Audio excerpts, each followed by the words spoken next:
নাই, যদি একবার জানাতেন। শুনছেন তো সবাই, শুনছেন তো?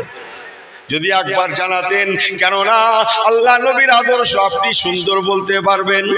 আম্মা জান আয়েশা সিদ্দিকা রাদিয়াল্লাহু তাআলা বলেছিলেন, হাদিসের ভাষায় লিখলেন, কানা খুলুকুহুল কুরআন।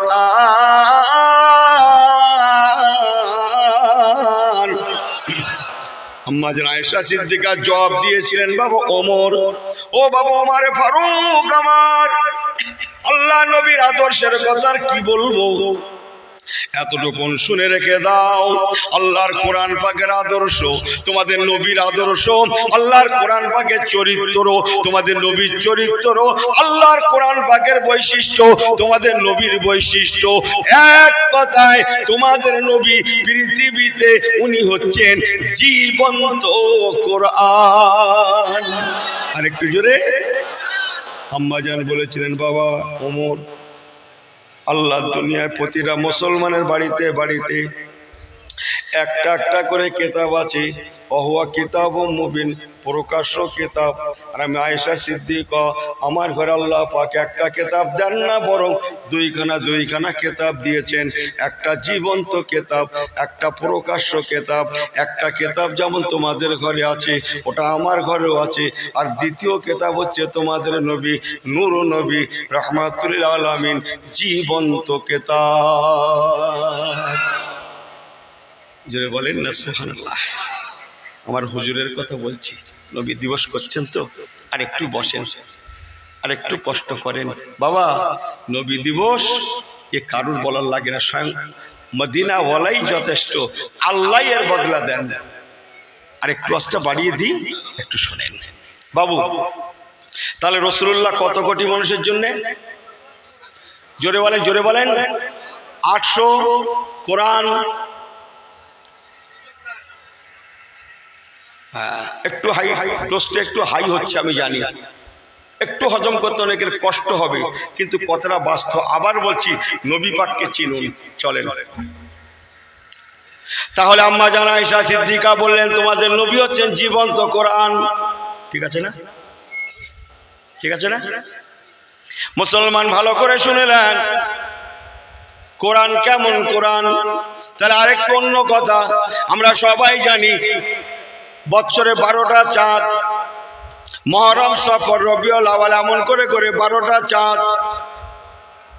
12টা চাঁদের মধ্যে সর্বশ্রেষ্ঠ চাঁদ কোন চাঁদ? জোরে বলেন, জোরে বলেন, আটি জোরে বলেন। বেশাক। অবশ্যই সত্য কথা, রমজান শরীফের চাঁদ শ্রেষ্ঠ চাঁদ। অস্কার ধরে রাখেন, অস্কার ধরে রাখেন, ছাড়বেন না।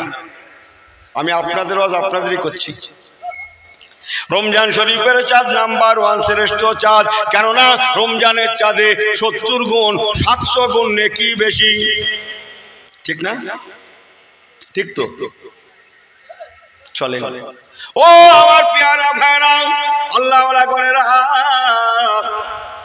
একবার কি বলবেন রমজান শরীফের চাঁদ কেন শ্রেষ্ঠত্ব লাভ করেছে?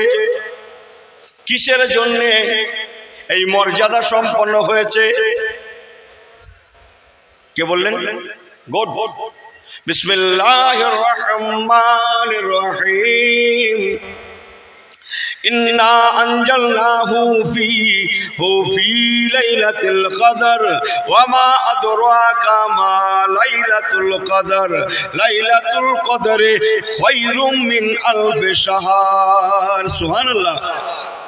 কেননা রমজান শরীফের চাঁদে এমন একটা রাত আছে, যে রাতটা শবে কদরের রাত, যে রাতটা 1000 মাস অপেক্ষা উত্তম। আর ওয়াজটা ভুল হলে আপনারা ধরিয়ে দিন আমাকে একটু, ঠিক আছে? তো 1000 মাস অপেক্ষা উত্তম। একটানা 83 বছর প্লাস ইবাদত করলে যে সওয়াব হয়, লাইলাতুল কদরের রাতে আল্লাহ পাক সেই নেকি দান করে। আর একটু জবান খুলে বলেন। কবজটা ভালো করে ঘরে নিয়ে যান। তাহলে রমজান শরীফের মাস নাম্বার 1 মর্যাদা লাভ করেছে শবে কদরের জন্য। কেননা শবে কদর 12টা চাঁদের মধ্যে আর কোনো চাঁদে নাই। ঠিক আছে? চলেন। তাহলে নাম্বার 1 হয়ে গেল, নাম্বার 2 শবে কদর, নাম্বার 3 মুসলমান একবার কি বলবেন শবে কদর কেন মর্যাদা লাভ করেছে?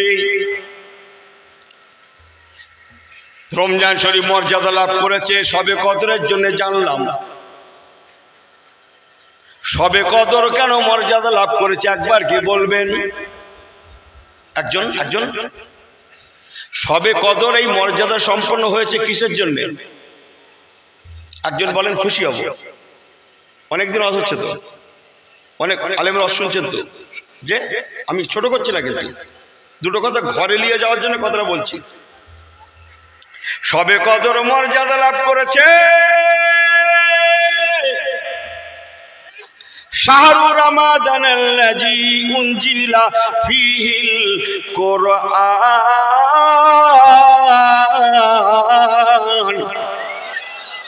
আল্লাহর কোরআন শরীফ পাক নাজিল হওয়ার জন্যে।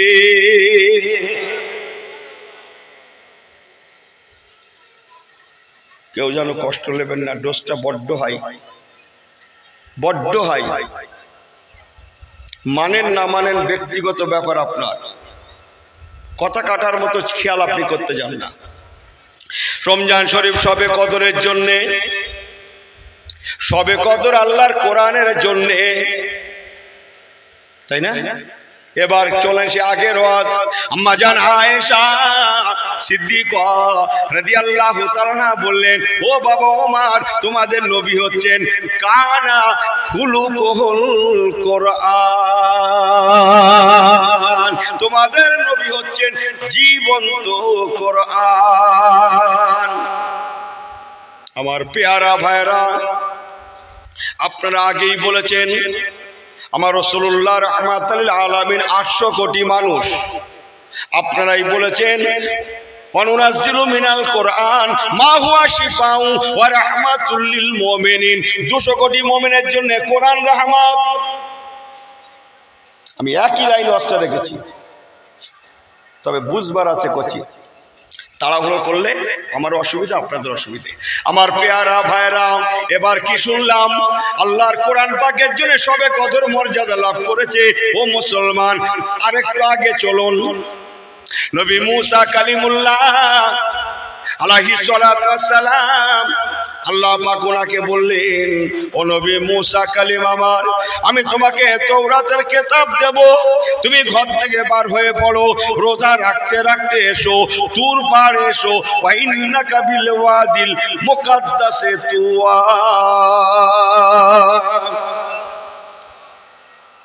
তোর পাহাড়ে এসো, আমি আল্লাহ পাক তোমাকে তাওরাতের কিতাব দেব। নবী মুসা কালিমুল্লাহ চললেন, তোর পাহাড়ে রওনা হয়ে গেলেন।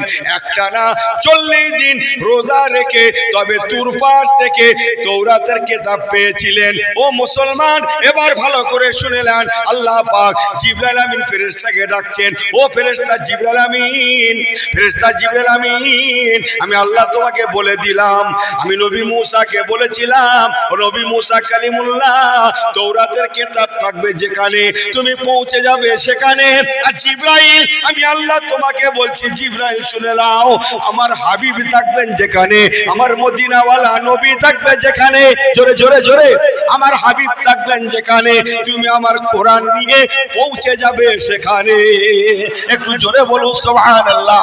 ও জিবরাইল আমিন, আমার হাবিব থাকবেন যেখানে, আমার কোরআন নিয়ে পৌঁছে যাবে সেখানে। জিবরাইল আমিন চলে যাও, এখন আমার হাবিব হেরা গুহায় আমার কোরআনকে নিয়ে হেরা গুহায় আমার হাবিবের কাছে পৌঁছে দাও। ও জিবরাইল আমিন চলে যাও, আমার হাবিব এখন হযরতে খাদিজাতুল কুবরার ঘরে আমার কোরআন নিয়ে হযরতে খাদিজাতুল কুবরার কাছে পৌঁছে দাও। সংক্ষেপ করছি, ও জিবরাইল আমিন, হিজরতের পরে মদিনার জিন্দেগি, আল্লাহ পাক বলে জিবরাইল আমিন, আমার হাবিব এখন জিহাদের জন্য বদরের ময়দানে, তুমি আমার কোরআন নিয়ে পৌঁছে দাও বদরের ময়দানে। ও জিবরাইল আমিন, এখন আমার আমার হাবিব ওহদের ময়দানে আমার কোরআন পৌঁছে দাও ওহদের ময়দানে। ও জিবরাইল আমিন, এখন আমার নবী জঙ্গে হুনাইনে আমার কোরআন নিয়ে তুমি পৌঁছে যাও হুনাইনের ময়দানে। ও আমার জিবরাইল আমিন ফেরেশতা, আমার হাবিব হজ করতে গিয়েছেন, উনি এখন আরাফাতের ময়দানে আছেন, তুমি আমার কোরআন নিয়ে আমার হাবিবের কাছে আরাফাতের ময়দানে আমার কোরআনটা পৌঁছে দাও। গল্প? হ্যাঁ জি,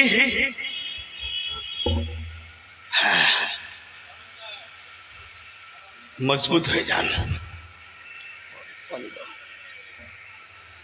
রাগ করলেন? দোষটা বড্ড হাই হয়ে গেল।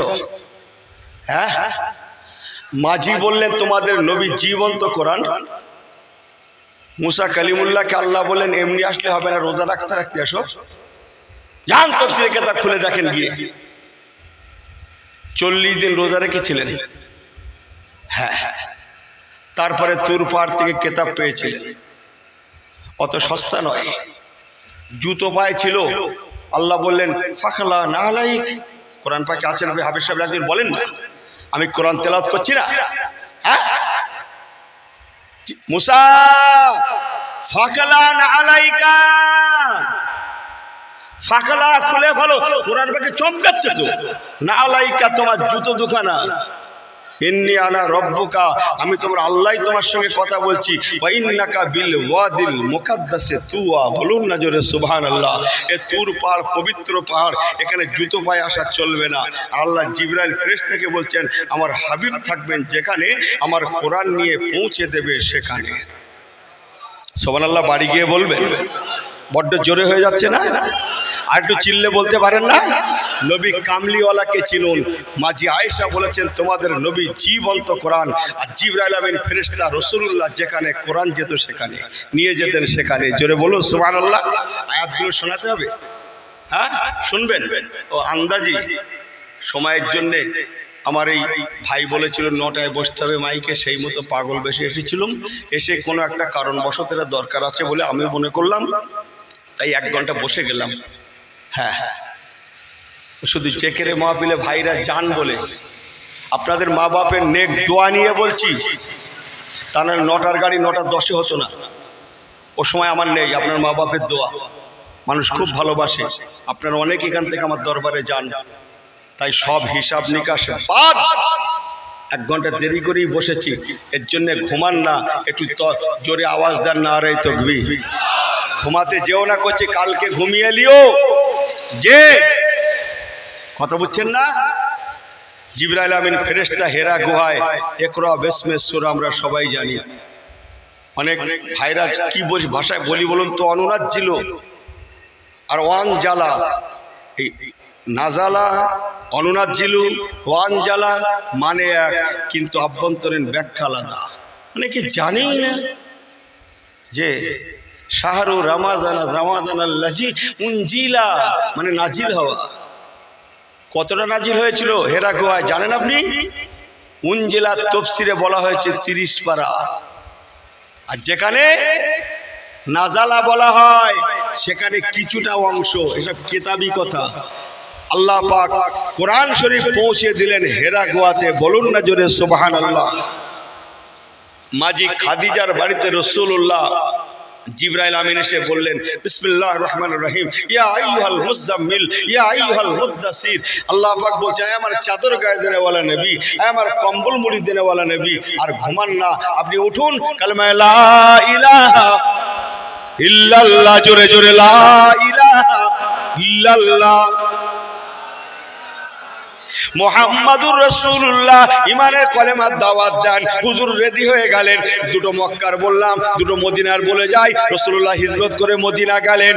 কি বলছিলাম? বদরের ময়দান। আল্লাহ নবী বদরের ময়দানে জিহাদে আছেন। আল্লাহ পাক বলে জিবরাইল আমার হাবিব চিন্তা করছেন জীবনে কোনো জিহাদ করেন না, এই মাত্র 313 জন সাহাবায়ে কিরাম দিগকে নিয়ে বদরের ময়দানে জিহাদে গিয়েছেন, জীবনে জিহাদ করেন না। আমার হাবিব চিন্তা যুক্ত বড্ড চিন্তাগ্রস্ত। যাও যাও ও জিবরাইল আমিন, আমার হাবিবকে আগে আগে বেশারাত দিয়ে দাও, খুশখবরি দিয়ে দাও। ও জিবরাইল আমিন, আমার হাবিবকে বলে দাও, আমার হাবিব যেন না ঘাবড়ান, আমি আল্লাহ পাক বদরের ময়দানে জয়ের পতাকা দান করব। জোরে জোরে। এবং তার ওসিলা স্বরূপ আমি আল্লাহ পানি বর্ষণ করব। ও জিবরাইল আমিন, আয়াতে কোরআনটা নিয়ে আমার হাবিবের কাছে বদরের ময়দানে তাবুতে পৌঁছে দাও। বিসমিল্লাহির রহমানির রহিম। ইউনাজ্জিলু মিনাস সামাই মাআন লিয়ুতাহিরুকুম বিহি। এই আয়াতে কারিমা বদরের ময়দানে নাজিল হয়েছিল। একটু ওহদ বলে যায়, ওহদের ময়দানে রাসূলুল্লাহ দান্দান শহীদ হয়ে গিয়েছিল। আপনারা জানেন মাথায় নবী পাকের লোহার টুপি ঢুকে গিয়েছিল। ও শব্দে খুন বইতে লাগে। আমার নবী পাকের খবর হয়ে গেল। চতুর্দিকে মানুষ বলা কওয়া করতে লাগলো, শয়তানেরা বলা কওয়া করলো, কুতিলা মুহাম্মদ, কুতিলা মুহাম্মদ, মুহাম্মদ সাল্লাল্লাহু আলাইহি শহীদ হয়ে গিয়েছে। মুসলমানেরা দিক বেদিক বিভ্রান্তের মধ্যে ছোটাছুটি করতে লাগে। আল্লাহ বললেন, জিবরাইল, এখন আমার হাবিবের সাহাবীরা বিভ্রান্তির শিকার, চলে যাও ওহদের ময়দানে যে আমার হাবিবের কাছে আমার কোরআনটা পৌঁছে দাও। বিসমিল্লাহির রহমানির রহিম। ইন্নাকা মাইয়িতুন ওয়া ইন্নাহুম মাইয়িতুন ওয়া মা মুহাম্মাদুন ইল্লা রাসূল কদ খালাত মিন ক্বাবলিহির রাসূল। বলুন না জোরে সুবহানাল্লাহ। আমি সারা রাত ধরে একটা ওয়াজের পিছনে থাকবো। হ্যাঁ হ্যাঁ, সংক্ষেপ করছি। হুনাইনের ময়দানে কোরআন পাক, যেখানে যেখানে গেছেন কোরআন পাক, হজ করতে গেছেন শেষ বয়সে, আরাফাতের ময়দানে আছেন। আপনারা হাজী সাহেব এখানে অনেক আছে না? অনেক হাজী সাহেব আছে, অনেক উমরাতে গেছেন। আরাফাতের ময়দানে একটা মসজিদ আছে, জানেন? কই হাজী সাহেব একটু হাতটা তোলেন না। মসজিদ আছে না? মসজিদে নামেরা, মসজিদে নামেরা। বৎসরে একদিন নামাজ হয়। ওই জায়গা তখন মসজিদ তৈরি হয়নি বাবু, তখন মসজিদ হয়নি। আরাফাতের পাশে আর ময়দানে জাবালে রহমতের পাশেই বলতে পারেন, একদম পাশেই বলা চলে। এই জাবালে রহমত পাহাড় ওই সামনে। তখন মসজিদ তৈরি হয়নি। রাসূলুল্লাহ উটের পিঠে বসে আছেন। কিসের পিঠে বললাম? সবাই বলেন কিসের পিঠে? উটের পিঠে বসে আছেন। আল্লাহ জিবরাইল আমিন ফেরেশতাকে বলেন, জিবরাইল, আমার হাবিব এখন আরাফাতের ময়দানে উটের পিঠে অবস্থান করছেন। আমার কোরআন পাক নিয়ে আমার হাবিবের কাছে উটের পিঠে হাবিব বসে আছেন। ওই অবস্থা আমার হাবিবের কাছে তুমি আমার কোরআনকে পৌঁছে দাও। উটের পিঠে বসা অবস্থায় নবীর কাছে পৌঁছে দাও। আমার হাবিবকে যেন উটের পিঠ থেকেও নামতে না হয়। বাড়ি গিয়ে সুবহানাল্লাহ বলেন নাকি? না কালকে বলবে? জোরে বলেন। আমার হাবিবকে যেন উটের পিঠ থেকেও নামতে না হয়। নবী কামলিওয়ালাকে চিনুন? জি, আমার হাবিব উটের পিঠে বসে আছে। ওই অবস্থায় তুমি আমার কোরআনটা পৌঁছে দাও। বিসমিল্লাহির রহমানির রহিম। কোরআন পাকের শেষ আয়াত নাজিল হয়েছিল আল-ইয়াউমা আকমালতু লাকুম দীনাকুম ওয়া আতামামতু আলাইকুম নি'মাতি ওয়া রাদিতু লাকুমুল ইসলামা দীনা।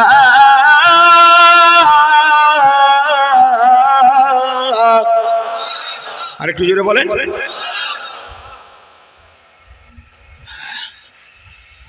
এই আয়াতে কারিমা রাসূলুল্লাহ উটের পিঠে বসে আছেন আরাফাতের ময়দানে। জি, রাসূল পাকের দরবারে জিবরাইল আমিন নিয়ে পৌঁছালেন। এই হচ্ছে মেরা পয়গম্বর। বলুন না জোরে সুবহানাল্লাহ। মাঝি বললেন, তোমাদের নবী জীবন্ত কোরআন। কোরআন কেমন? আল্লাহ বললেন, জিবরাইল, আমার নবী থাকবেন যেখানে, আমার কোরআন নিয়ে পৌঁছে দেবে সেখানে। কথা কি বোঝাতে পারছি আমি? মুসলমান সংক্ষেপ করে বলে গেলাম যাওয়ার পথে, হাতটা জোড় করে বলে গেলাম, হিংসা নয়, বিদ্বেষ নয়, চাপ নয়, পেশার নয়, না, ওসব আমার প্রয়োজনই মনে করি না। যা পারেন করেন, আপনি ভালো লাগে থাকেন, না লাগেন না থাকেন, কোনো অসুবিধা নেই। আমি কেন দায়ী হতে ওসবের প্রেশার করে জবরদস্তি করে আপনাকে হিংসমূলক দুটো কথা না না না, ওসব আমার দরকার নেই। মানে প্রয়োজনই মনে করেন আপনার মা বাপের তো আমার লাগেই না না, বলার কথা বললাম। কে মুসলমান আমাকে ভুল বোঝেন না, তাই হাতটা জোড় করে বলে গেলাম, নবী পাককে যদি মানতে হয় মানার মতো মানুন, মানার মতো মানুন, মানার মতো মানুন। যেমন মেনেছিলেন আমার নবী পাকের সাহাবীরা, আল্লাহ পাক কোরআন পাকে তার ডেফিনেশন দিয়েছেন। গল্প, শরীয়তের গল্প। আমিনু কামা আমানান নাস,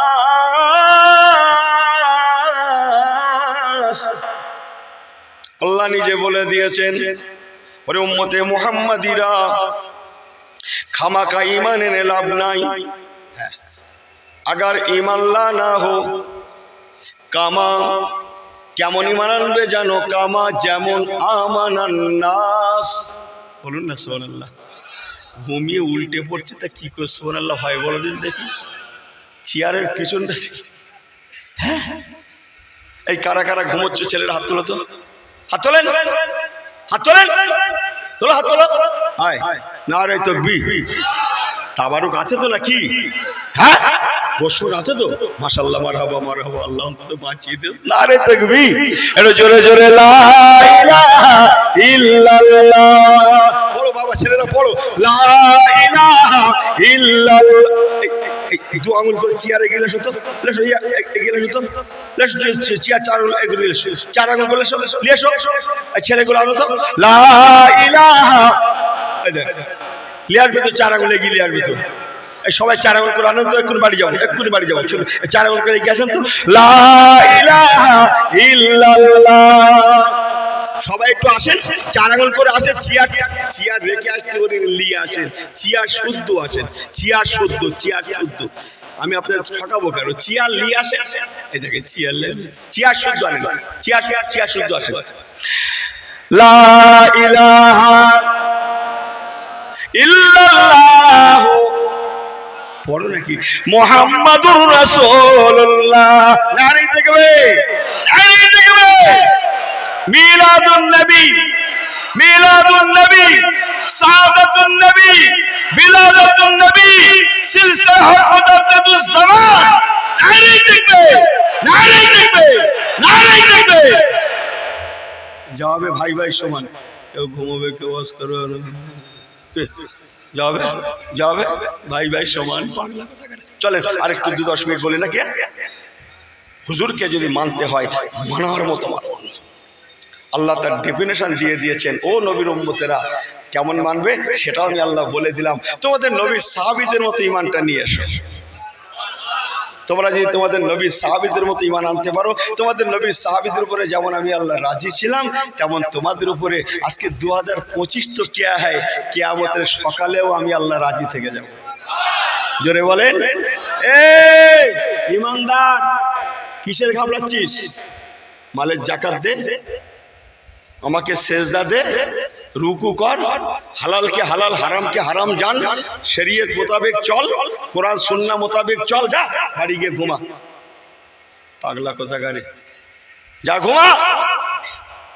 তোর ঘরের দরজা যদি দরজায় তালা লাগানো নাও হয়, মনে রাখিস আমার ফেরেশতারা ঘুমায় না, আমি আল্লাহ ঘুমাই না। তোর দায়িত্ব আমার, তোর মালেরও দায়িত্ব আমার। এই তোর ইহকালের দায়িত্ব আমার, তোর পরকালেরও দায়িত্ব আমার। কেবল তোরা আমার হয়ে যা, মান কানা লিল্লাহ, কেবল তোরা আমার হয়ে যা, কানা আল্লাহু লাহু। বাকিটা আমি আল্লাহ বুঝে নেব, আর তোদেরকে বুঝেও দেব, বুঝেও দেব। জোরে বলুন না সুবহানাল্লাহ। একটু চিল্লে বলা যায় না সুবহানাল্লাহ? আমার ওয়াজ কি আপনাদের কষ্ট দিচ্ছে? ঠিক আছে, আর 2-10 মিনিট বলি।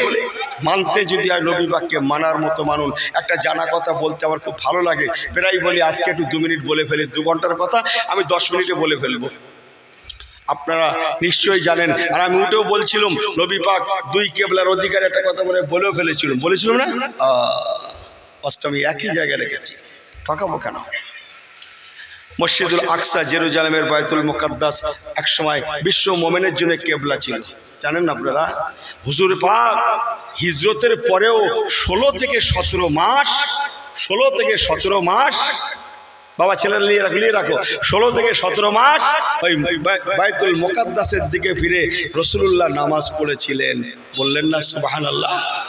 কথা অনেক, একটুখানি 2 মিনিট বলি। নবী পাকের মনের তামান্না, বাইতুল মুকাদ্দাসের পরিবর্তে যদি আল্লাহ আমার মসজিদুল হারাম বাইতুল্লাহ, আমার বাপদাদর কেবলা বাইতুল্লাহ শরীফকে আল্লাহ কেবলা করে দিতেন, আমি নবী বড় খুশি হয়ে যেতাম। জোরে বললেন না সুবহানাল্লাহ?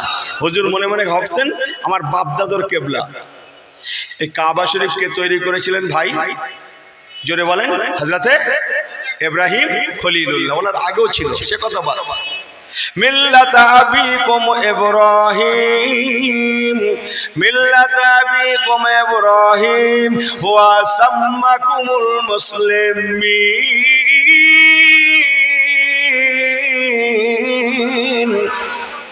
আরেকটু জোরে হলো না? আরেকটু জবান খুলে পারলেন না? বড্ড কষ্ট হয়ে যাচ্ছে বাবা, একটু জোরে বলতে পারলেন না? আব্বা জানে ইব্রাহিম খলিলুল্লাহ মুসলিম জাতির পিতা, উনি আর ওনার বেটা ইসমাইল জাবিহুল্লাহ, ওয়াইজ ইয়ারফাউ ইব্রাহিমুল কাওয়াইদা মিনাল বাইতে ওয়া ইসমাইল, দুজনে মিলে আল্লাহর কাবা বানিয়েছিলেন। কাবাও কেবলা ছিল। সংক্ষেপ আলোচনা, মাঝখানে বাইতুল মুকাদ্দাস কেবলা হয়ে গেল। তাই নবী পাক বাইতুল মুকাদ্দাসের দিকে ফিরে হিজরতের পরেও 16 থেকে 17 মাস নামাজ পড়েছেন। অথচ নবী পাকের মনের কথা, আল্লাহ আল্লাহ বাইতুল মুকাদ্দাসের পরিবর্তে যদি বাইতুল্লাহ কেবলা করে দিতেন, আমি নবী বড় খুশি হয়ে যেতাম। নবী পাক মনের কথা মনেই রাখেন, কারোর সঙ্গে বলেন না, আমাদের আম্মাজিদের সঙ্গেও বলেন না, কোনো সাহাবীর সঙ্গে বলেন না। অন্তরের মালিক কে ভাই? জোরে বলেন, ইন্নাহু আলিমুম বিজাতিস সুদূর। অন্তরের মালিক তোমার আল্লাহ। নবী পাক বলেন, আর মাঝে মাঝে মাঝে মাঝে আল্লাহর আকাশের দিকে ফিরে ফিরে তাকান। যদি আল্লাহ পাক এখনই বলতেন, হাবিব আপনার তামান্না কবুল করে নিয়ে এখন থেকে বাইতুল্লাহকে কেবলা করে দিয়েছি, আমি নবী খুশি হয়ে যেতাম। নবী পাক প্রায় মাঝে মাঝে আকাশের দিকে ফিরে ফিরে তাকান, আমার আল্লাহ পাক তা দেখতে থাকেন। চলেন এবার মেন লাইন। নবী পাক মদিনা শরীফের জমিনে গিয়ে 16 থেকে 17 মাস ওই বাইতুল মুকাদ্দাসের দিকে ফিরে নামাজ পড়েন। তন্মধ্যে শেষ নামাজ ছিল আসরের নামাজ। আমার রাসূলুল্লাহ মসজিদে কেবলাতাইন, মদিনা শরীফে এমন একটা মসজিদ আছে, হাজী সাহেবরা জানেন যে মসজিদটাকে বলা হয় মসজিদে কেবলাতাইন, 2 কেবলার অধিকারী। আপনাদের এই মসজিদে কেবলা আছে না? ইমাম সাহেব হুজুর খুতবা পড়েন, এই মসজিদে জানলেন না কেউ ছেড়ে দিলেন নাকি নামাজ কালাম? আরে বাবু কি বলি বলুন দিন দেখি, আমার দেগঙ্গার দিকে আগুন লেগেছে। সারা সপ্তাহ অন্তরে একদিন যাচ্ছে বাবা, এই যখন যাস কোন হবে কোন তা না না, ও জোরে বলা যাবে না, দাউদ শেষ করে দেবে, আমার দাউদ শেষ করে দেবে, কথা বোঝেন না। যাক ওসব বাদ। যে কি বলছিলাম, আহা ওই মসজিদটায় আজও আছে। হাজী সাহেবের সাক্ষী থেকে বলছি, 2 দিকে 2টো কেবলা আছে বাবা, একদম উল্টো, একটা এইদিকে একটা এইদিকে। কি হাজী সাহেবরা বলেন না? আপনি মনে করে সামনে দাঁড়িয়েছেন না, সামনে কাবা, একদম সোজা উল্টোর দিকে পিছন দিকে হচ্ছে মসজিদুল আকসা। তো রাসূলুল্লাহ আসরের নামাজ পড়াচ্ছেন মসজিদুল আকসার দিকে ফিরে, শত শত সাহাবীরা রাসূলুল্লাহর পিছনে আসরের নামাজ পড়ছেন। বিসমিল্লাহির রহমানির রহিম। সুবহানাল্লাযী আসরা, সুবহানাল্লাযী আসরা বিআবদিহি লাইলাম মিনাল মাসজিদিল হারাম, মিনাল মাসজিদিল হারাম ইলাল মাসজিদিল আকসা। আল্লাহ নবী সাহাবায়ে কেরাম দিগকে নিয়ে মসজিদ আকসার দিকে ফিরে নামাজ পড়াচ্ছেন। আসরের নামাজ ফরজ 4 রাকাত। হাফেজু আলাস সালাওয়াতি ওয়াস সালাতিল বুস্তা ওয়া কুমু লিল্লাহি কানিতিন। আমি কি কোরআন তেলাওয়াত করছি না মনে হয়? তাহলে আসরের ফরজ নামাজ 2 রাকাত পড়া হয়ে গেল, ইউসাল্লি রাকাতাইন 2 রাকাত নামাজ পড়ানো হয়ে গেল, আর 2 রাকাত নামাজ পড়াতে বাকি আছে। ঠিক এমন সময় নাজালা বিহি রুহুল আমিন, জোরে বলুন না সুবহানাল্লাহ। হযরত জিবরাইল আমিন চলে আসলেন আমার নবী পাকের নামাজ অবস্থায়। হুজুরকে সে বলতে লাগলেন, ইয়া রাসূলুল্লাহ, ইয়া হাবিবাল্লাহ, আপনি পেরাই আকাশের দিকে ফিরে ফিরে তাকান আর মনে মনে আল্লাহকে বলেন, আল্লাহ যদি বাইতুল মুকাদ্দাসের পরিবর্তে বাইতুল্লাহ কাবা হয়ে যেত আমি নবী খুশি হতাম। ইয়া রাসূলুল্লাহ, হাবিবাল্লাহ, আমার আল্লাহ অন্তরের খবর রাখেন, ইন্নাহু আলিমুম বিযাতিস সুদূর, আল্লাহ পাক আপনার তামান্না কবুল করে নিয়েছে। কেননা ইয়া রাসূলুল্লাহ, হাবিবাল্লাহ, তামাম দুনিয়া যত নবী এসেছিলেন সমস্ত নবীগণেরা আল্লাহ পাকের জন্য দিওয়ানা, আর আমার আল্লাহ এমন, আমার আল্লাহ নিজে ইয়া রাসূলুল্লাহ আপনার জন্য দিওয়ানা। জোরে জোরে জোরে, তামাম নবীগণেরা আপনার জন্য দিওয়ানা, আর স্বয়ং আল্লাহ তামাম নবীগণেরা আল্লাহর জন্য দিওয়ানা, স্বয়ং আল্লাহ পাক নিজে ইয়া রাসূলুল্লাহ, হাবিবাল্লাহ আপনার জন্য দিওয়ানা। ওয়ালা সাউফা ইউতিকা রাব্বুকা ফাতারদা। কোরআন খুলে দেখেন, আল্লাহ নিজে বলেছেন, ওয়ালা সাউফা ইউতিকা রাব্বুকা ফাতারদা। হাবিব আপনি যাতে রাজি আমি আল্লাহ তাতে রাজি, আপনি যেদিকে আমি আপনার মাহবুব সেই দিকে। জিবরাইল আমিন এসে বলতে লাগলেন, ইয়া রাসূলুল্লাহ, হাবিবাল্লাহ, আপনি যাতে রাজি আমার আল্লাহ তাতে রাজি। আল্লাহ পাক এখন থেকে কিয়ামত পর্যন্ত ফাওয়াল্লি ওয়াজহাকা শাতরাল মসজিদিল হারাম। ইয়া রাসূলুল্লাহ, ইয়া হাবিবাল্লাহ, এখন থেকে আমার আল্লাহ পাক আপনার জন্য, আপনার উম্মতিদের জন্য মসজিদুল হারাম কাবা শরীফকে আল্লাহ কিবলা করে দিয়েছেন। হুজুর আপনি নামাজ অবস্থায় কাবামুখী হয়ে যান, কিবলামুখী হয়ে যান, বলার সঙ্গে সঙ্গে নবী পাক নামাজ অবস্থায় তাহরিমাবাদ অবস্থায় ঘুরে পড়লেন, একদম পিছনমুখী হয়ে গেলেন, ইয়ানি কাবামুখী হয়ে গেলেন। একবার কি জোরে বলা যাবে না সুবহানাল্লাহ? এই সবাই ঠিক আছেন তো? হয়তো ঘুমোচ্ছে, বলছে হ্যাঁ। এরা মনে করছে হুজুরও ঘুমোচ্ছে, তুই একটু ঘুমিয়ে এলে তো। হ্যাঁ, একবার দরুদ শরীফ আল্লাহুম্মা।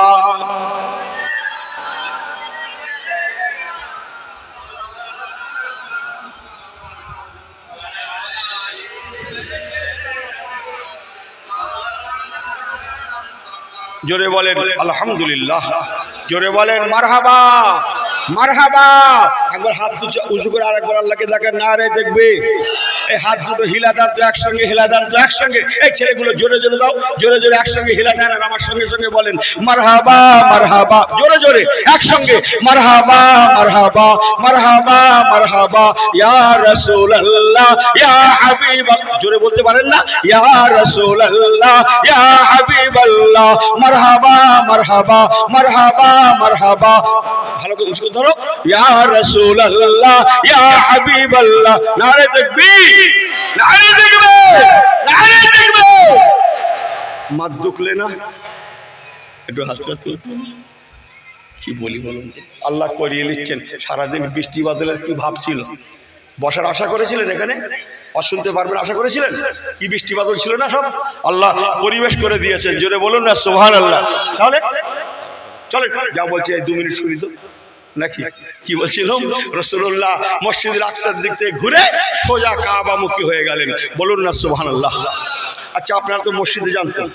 আচ্ছা ইমাম সাহেব নামাজ পড়ায়, সামনে ঘেরা আছে না ঘরটা ভাই? আচ্ছা ইমাম সাহেব যদি ঘুরে যায় পিছন দিকে, তাহলে মুসল্লি কোন দিকে থাকে? সামনে পড়ে না? পড়ে না? এই হ্যাঁ ও করেন না কেন? সামনে পড়ে না? তা রাসূলুল্লাহ ঘুরে গেছেন পিছনমুখী, তাহলে সামনে মুসল্লি তো, এই সামনে সাহাবীরা তো। আচ্ছা একটা মশলা আমাকে জানতো, আপনারা বহু হুজুরের শুনেছেন, আমার একটু ভালো করে শিখি, আপনাদের কাছ থেকে শিখে বাড়ি যাই। শুনলুম হুজুররা বলে, আরে শুনলুম না পড়লুম রে বাপু, নামাজে নিয়ত করার পরে তাহলে যেখানে দাঁড়িয়ে নিয়ত করতে হয় সেখানে দাঁড়িয়ে নামাজ পড়তে হতো না, ইচ্ছা মতো জায়গা ফাঁকা থাকলে একটু এক হাত 2 হাত এদিক ওদিক করা যায়। এই নিয়ত করার পরে হাতখানি এদিক ওদিক করা যায় না? হাত দুই সামনে পিছনে, কেন ফাঁকা আছে হবে না? কি নিয়ম? কি নিয়ত যেখানে করা হবে? জোরে বলেন। যদি ইচ্ছা মতো এক হাতে এগিয়ে যাই, এই নামাজ হবে না তো সর্বনাশ করে কি করি বলুন দিন, আল্লাহ মাফ করে দিক। চলেন একটু অশ্বলি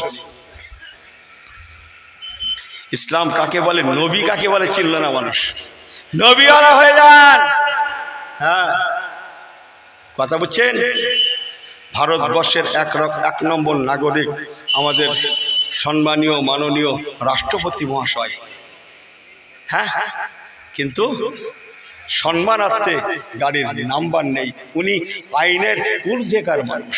আমার রসুল সকল সৃষ্টির নাম্বার ওয়ান, উনি আইনের মধ্যেকার নয়, বাট ইয়াদ রাখনা আইনের ঊর্ধ্বেকার। মুসলমান ভালো করে শুনে নেন, ও আল্লাহওয়ালা গোনেরা,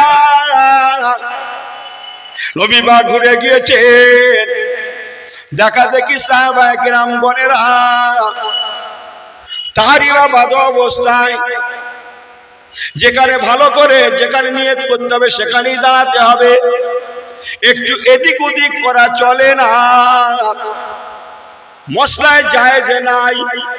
সেখানে ওয়াজটা শুনুন, নবী আমার সাহাবীদের দিকে ফিরে গিয়েছেন বলেই সাহাবায়ে কেরাম বলেরা তাহরিমা বাদ অবস্থায় হেঁটে হেঁটে হেঁটে হেঁটে হেঁটে হেঁটে রাসূলুল্লাহর পিছনে গিয়ে আগের নেয় আবার নামাজে দাঁড়িয়ে গেলেন। আমার রাসূলুল্লাহ এগিয়ে গেলেন, সাহাবায়ে কেরামেরা ঘুরে ঘুরে ঘুরে ঘুরে আল্লাহ নবীর পিছনে দাঁড়িয়ে আল্লাহর নামাজ পড়তে লাগলেন। গল্প, শরীয়তের গল্প। শরীয়তের কিতাবে লেখা আছে চলা যাবে না, সরা যাবে না। মুসল্লিগুলোকে জায়গা পেতে রাসূলুল্লাহকে আগে যেতে হয়েছে। মুসল্লিগণ সাহাবায়ে কেরামরা তাহরিমা বাদ অবস্থায় ঘুরে পায়ে হেঁটে ঘুরে এসে পিছনে রাসূলুল্লাহর পিছনে দাঁড়িয়ে নামাজ আদায় করতে লেগেছেন। নামাজ শেষ হয়ে যায়, ফাইজা কুদিয়াতিস সালাহ ফান্তাশিরু ফিল আরদি ওয়াবতাগু মিন ফাদলিল্লাহ ইলা আখির আয়াতি শরীফা। সূরা জুমার মধ্যে 28 পারায় পাবেন। নবী পাক নামাজের সালাম ফেরালেন, সংক্ষেপ মুনাজাত হয়ে গেল। রাসূলুল্লাহ বসে আছেন বিদায়, কোন সাহাবী উঠে যাবেন এ সাহস কার থাকতে পারে? সবাই বসে আছেন। হুজুর প্রথম দাঁড়াবেন, বাড়ির জন্য পা বাড়াবেন, তবে আমরা পা বাড়াবো। এই হতা হয় মেরা ইসলাম। জোরে জোরে জোরে আমার পেয়ারা ভাইরা, আল্লাহ নবী বসে আছেন, খুব মনোযোগ খুব মনোযোগ। আল্লাহ নবী বসে আছেন বিদায়, একটা সাহাবীও দাঁড়ালেন না। আমি সব তো ওয়াজ করতে পারবো না, চারজনের কথা অন্তত বলে যাই। খোলাফায়ে রাশেদিন হযরত আবু বকর সিদ্দিক, হযরত ওমর ফারুক, হযরত ওসমান জিন্নুরাইন, হযরত হায়দার আলী, এই চারজনের অন্তত বলে যাই, লিয়ে রেখে দেন। আমার পেয়ারা ভাইরা, নবী পাক হযরত আলীল মুর্তজাকে ডাকলেন, বাবা আলী, ও বাবা আলী এদিকে এসো, বাবা এদিকে এসো। নবী পাক হযরত আলীল মুর্তজাকে ডাকলেন, উনি যাচ্ছেন, নবী পাক ডেকেছেন বিদায়, কাঁপছেন, না জানি কি বেয়াদবি করে ফেলেছি। এক সময় আল্লাহ নবীর সম্মুখে গিয়ে মাথা নিচু করে আদবের সঙ্গে দাঁড়িয়ে আছেন। আল্লাহ নবী বলতে লাগলেন, ও বাবা আলীল মুর্তজা, তুমি আমার বড় দরজাওয়ালা সাহাবী বাবা, আনা মাদিনাতুল ইলমি ওয়া আলিউন বাবুহা। বাবা আলী গো, একবার কি বলবে বাবা, আমি নবী দেখেছিলাম তুমি যখন নামাজের নিয়ত করেছিলে তখন বাইতুল মুকাদ্দাসের দিকে ফিরে দাঁড়িয়েছিলে, অথচ আমি নবী এখন দেখলাম তুমি যখন নামাজটা শেষ করলে তখন মসজিদুল হারাম কাবার দিকে ফিরে নামাজটা শেষ করলে। কেন ঘুরে গেলে বাবা? কে তোমাকে ঘোরালো? তুমি তো ছিলে বাইতুল মুকাদ্দাসের দিকে ফিরে, কেন কাবামুখী হয়ে গেলে? কে তোমাকে ঘোরালো? শুনছেন, কে তোমাকে ঘুরতে বললো? হযরত আলীল মুর্তজা ঝরঝর করে কাঁদছেন, ইয়া রাসূলুল্লাহ, আপনার থেকে একটা হাদিস শুনেছি, আপনি বলেছেন মাল্লাম ইয়ারাম সাগীরানা ওয়ালাম ইউক্কির কাবীরানা ফালাইসা মিন্না। যারা বড়দের সম্মান না করে, ছোটদের ভালোবাসা না দেয়, সে আমার উম্মত হতে পারবে না। ইয়া রাসূলুল্লাহ, হাবিবাল্লাহ, হুজুর আমার বেয়াদবি ক্ষমা করবেন, আমি কেন ঘুরেছি, কি জন্য ঘুরেছি আমি কিছুই জানি না। আমার সম্মুখে ছিলেন আমার বড় ভাইরা হযরত ওসমান ওসমান জিন্নুরাইন।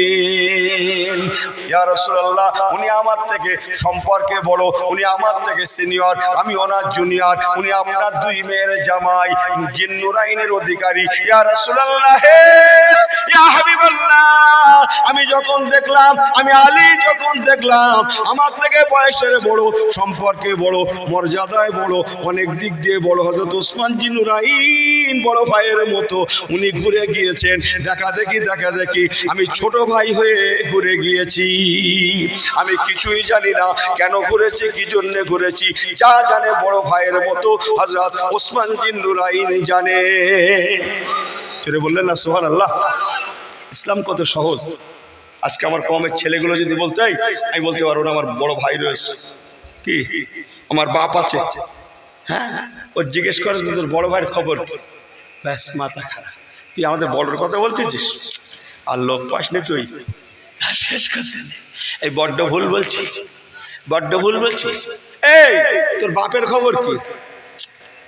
আর বলিস না, লোকের কথা বলিস না, লোকের কথা বলিস নি, পুরো শেষ করতে নেই, ও লোকের কথা বলিস নি। বুঝতে আছেন আপনি? আমার পেয়ারা আবার আল্লাহওয়ালা গণেরা, ও নওজওয়ানের মুরব্বী গণেরা, ভালো করে শুনে নেন। নিজের ভাই নয়, বড় ভাইরা হযরত আলীর মুর্তজা, ইসলাম কাকে বলে দেখে নাও। ছেলেগুলো তিনি শুধু বুকি বাড়ি মেরে বলছে আমার দোয়া কেন কবুল হয় না বলতো? যে ডাল ধরছি সে ডাল ভেঙে যাচ্ছে কেন বলতো? তুমি কিসির ডাল ধরেছো? আমার পেয়ারা ভাইরা, গোলামাকে বোঝেন না। হযরত আলীর মুর্তজা ওসমান জিন্নুরাইনের কাঁধে দায়ভার চাপিয়ে উনি চলে আসলেন।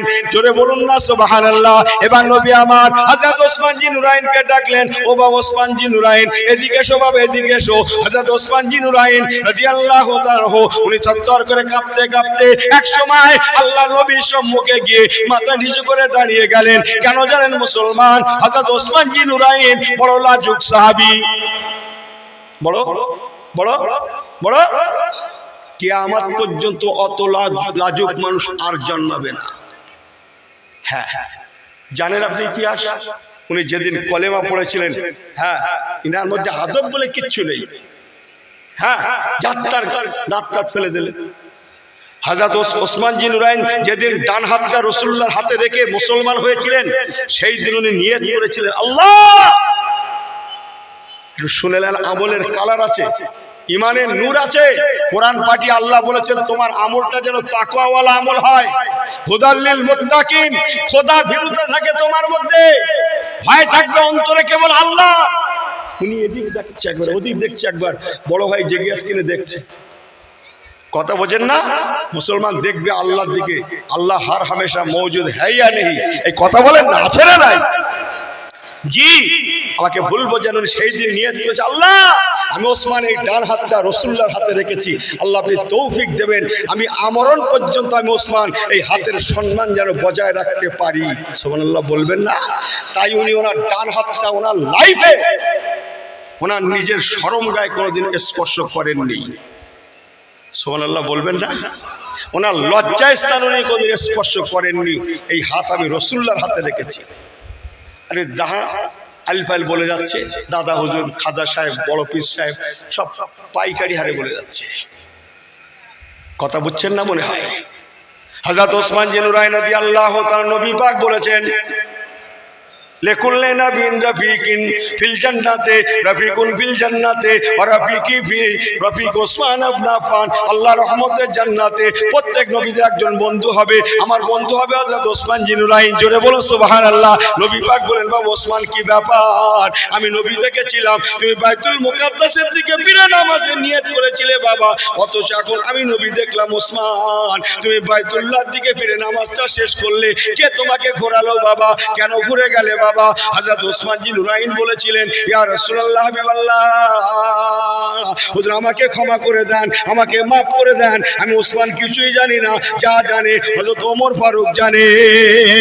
হুজুর আমি ওসমান জিন্নুরাইন হযরত ওমর ফারুককে দেখলাম, উনি আমার সামনে ছিলেন, উনি আমার থেকে যেমন বয়সের বড়, বিদ্যায় বড়, বুদ্ধিতে বড়, ইলমে বড়, আমলে বড়, তাকওয়ায় বড়, সম্পর্কে বড়।